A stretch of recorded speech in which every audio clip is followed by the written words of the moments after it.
Good morning, everybody. We are starting Unit 3 today, so make sure you've picked up your blue folder, you got the Unit 3 packet. Don't fight me on this. Go pouch your phones. Come on, guys, you know, that's the drill. And then grab a scientific calculator while you're pouching your phone. All right, let's go ahead and get started. So in today's lesson, we are going to review how to simplify radicals, basically just our square roots. I know you guys know how to put these in the calculator and it'll do it all for you, but I am going to walk through the steps just in case you don't have a calculator or don't remember exactly how to do it. So first off, the radical is any expression that has a square root, a cubed root, a fourth, a fifth root, doesn't matter the actual index or the root that you're taking. It is just that little square root symbol that you see. And then take a moment on that next line to list the squares of the first 20 numbers, 1 squared, 2 squared, 3 squared, and so forth. So I'm going to put both of those lines up there from 1 to 20. The purple ones are the odd number squared. The pink ones are the even number squared. So pause for a minute, jot all those down. Okay, great. Now that you got all those, there are ways that we can simplify our radicals. If it's a perfect square and it comes from one of those first 20 values that we have squared above, then piece of cake. If not, then you're going to look for the largest perfect square so that you can simplify that non-perfect square, and then you're always going to keep it in simplest radical form. So I'll show you examples as we go through. And again, you can always check yourself by using the scientific calculators. All right, so our first example, number 1, the square root of 49, piece of cake, that's 7, we got that. Number 2, the square root of 225, that is another perfect square, that is from our list, its value is 15. And then number 3 has 2 multiplied by the square root of 144. So we're going to simplify the square root of 144 to be 12, and 2 times 12 gives us 24. Piece of cake. All right, numbers 4, 5, and 6 are all fractions. I take an extra step just if I want to put it in the calculator to check myself. I've got it set up correctly. So the square root of 4/9 is the square root of 4 divided by the square root of 9. Each of those are perfect squares, so it'll simplify to be 2/3 or 2/3. Do the same thing for 5 and 6. Number 5 is the square root of 1/81. So that's the square root of 1 divided by the square root of 81, or 1/9.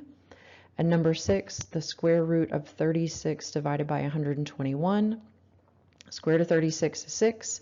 Square root of 121 is 11. So each of those first examples were perfect squares. We didn't have to simplify anything with, weird radicals. All right, number 7. Square root of 112. This is not a perfect square. So if you're breaking it down, think of things that multiply to give you 112.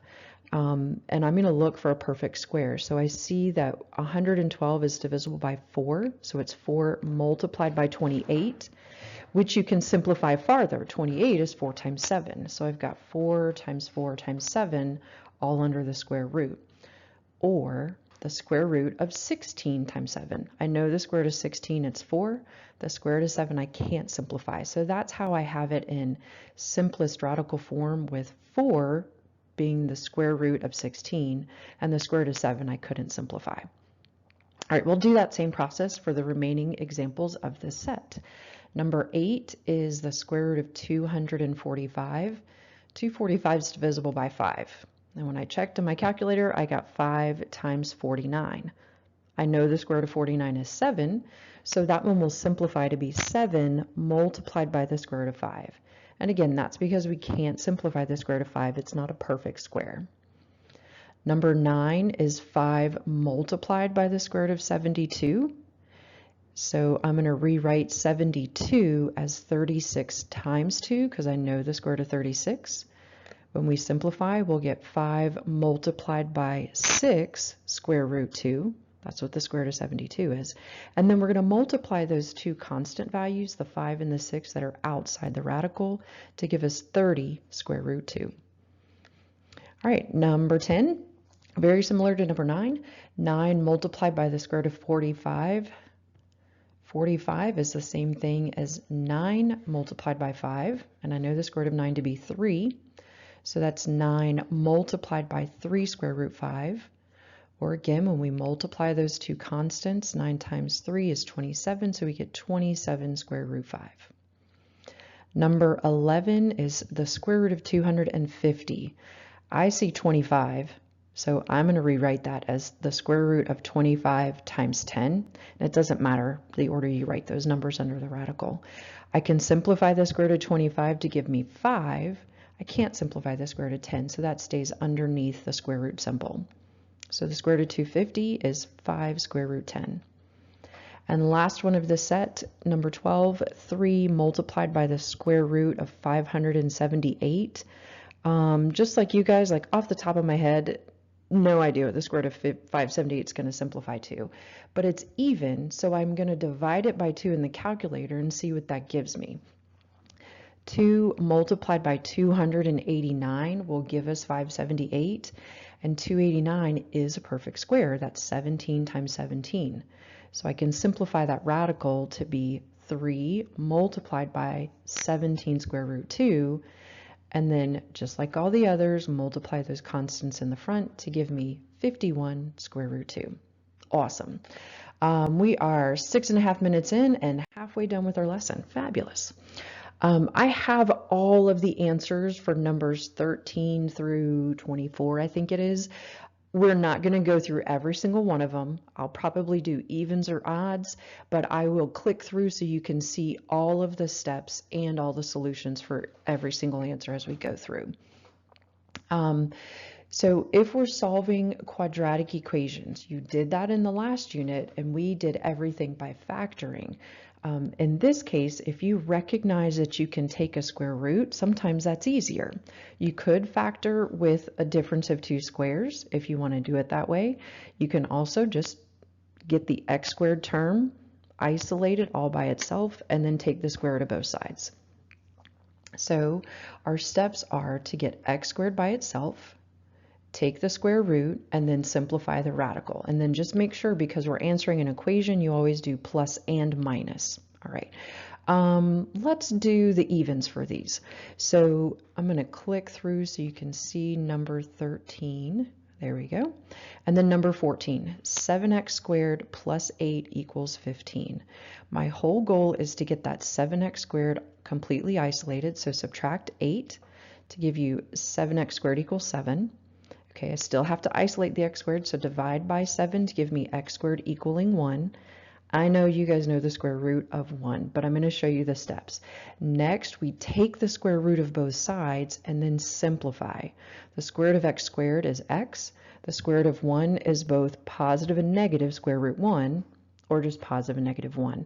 And you'll notice that's a perfect square, so I do get both of my solutions as positive and negative 1. You should have 2 solutions for these. Number 15, again, I'm just going to click through. This one is a fraction. We'll practice one on the next slides, don't worry. So that you can see both solutions. Pause if you need to, take a moment and jot 13 and or 15 down in your notes. All right, number 16, 8x squared plus 1 equals 17. Again, isolate that x squared term. We're first going to subtract 1 from each side of the equation to give us 8x squared is 16. Now divide by 8. So x squared is now 16 divided by 8, or x squared equals 2.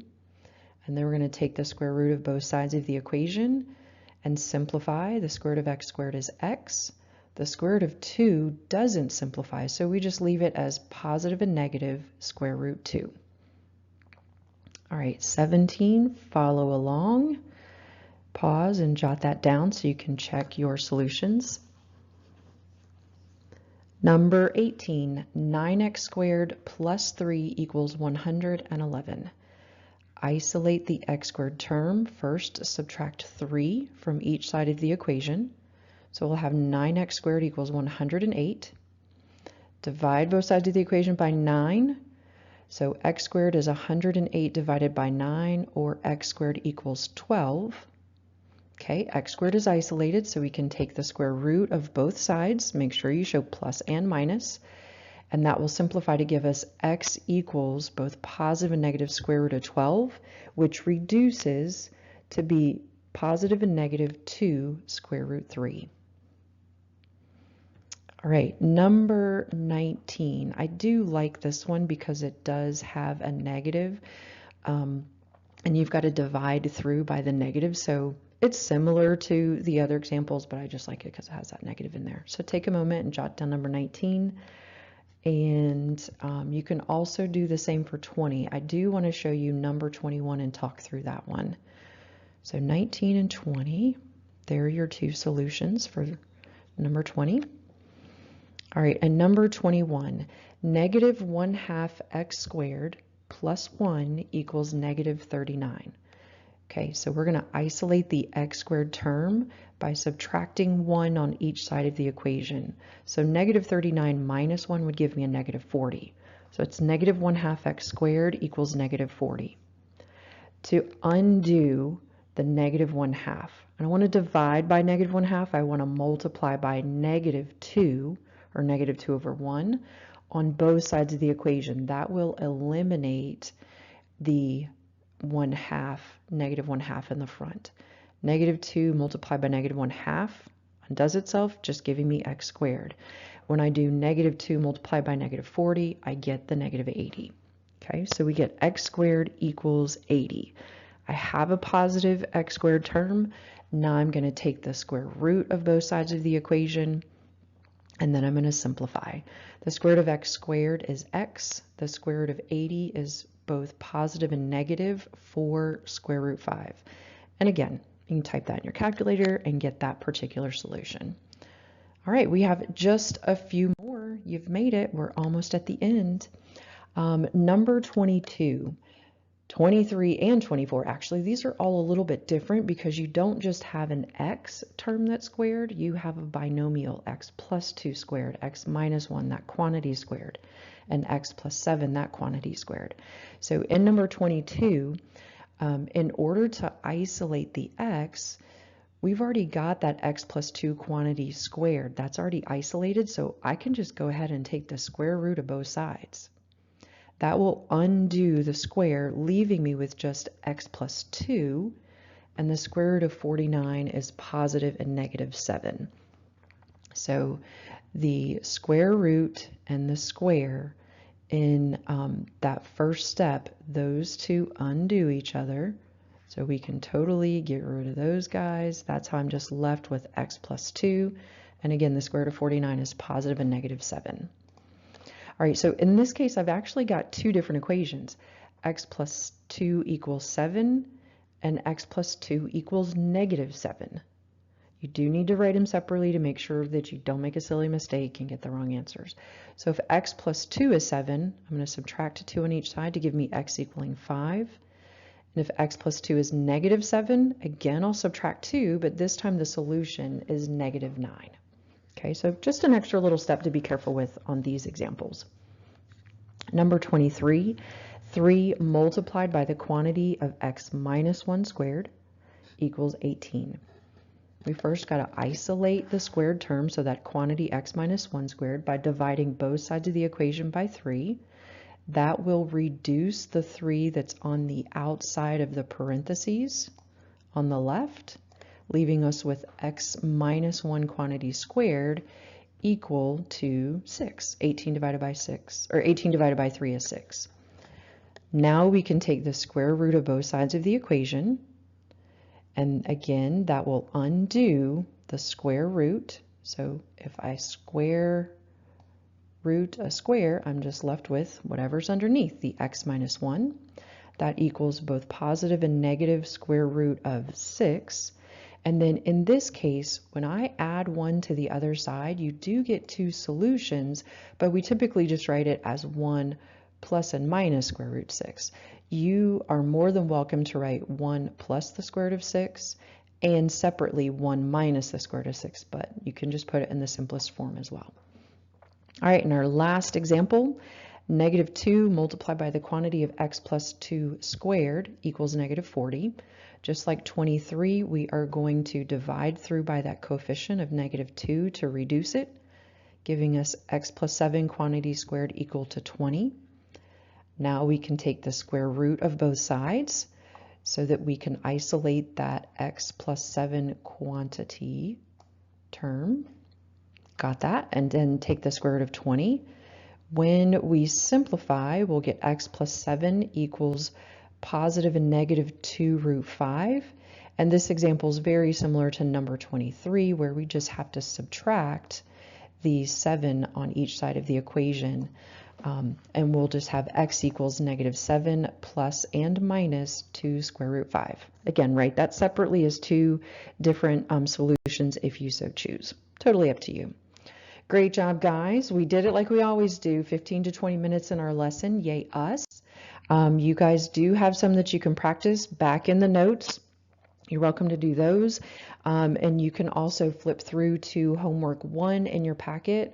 And there's a lot of problems. There's 16 of them. So either do the evens or odds so that you get a good mix and a good set of practice. Hope you guys have a great rest of your day, and I'll see you later.